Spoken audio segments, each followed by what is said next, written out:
The British-Iranian aid worker Nazanin Zaghari-Ratcliffe has lost an appeal against a second jail sentence in Iran. Her family said on Saturday that there had been no court hearing, but her lawyer was informed of the outcome. First jailed for 5 years in 2016 after being accused of plotting against the regime, she was sentenced to another year's confinement in April on charges of spreading propaganda.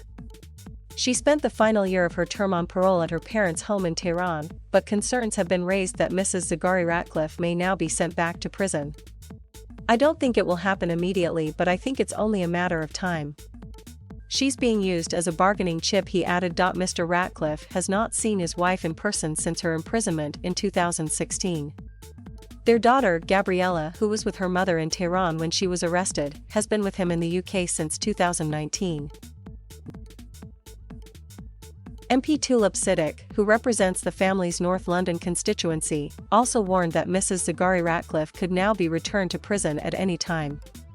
He called on Prime Minister Boris Johnson to take urgent action to secure her release. Mrs. Zaghari-Ratcliffe was a project manager for the charity Thomson Reuters Foundation when she was arrested in April 2016 after having taken her daughter to Iran to celebrate the Iranian New Year and to visit her parents.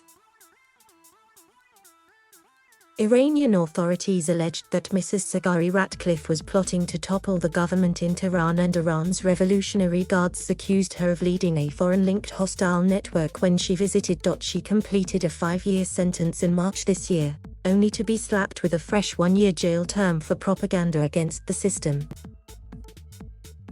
She is one of a number of Western passport holders being held by Iran in what human rights groups condemn as a policy of hostage-taking aimed at winning concessions from foreign powers. Her husband has alleged that she is being held hostage over a long-standing debt of £400 million that Britain owes Iran for a tank deal that was never fulfilled. In March, the UK's then Foreign Secretary Dominic Raab accused Tehran of using Mrs. Zaghari-Ratcliffe in a cat-and-mouse game for diplomatic leverage and said that the regime's treatment of her amounts to torture.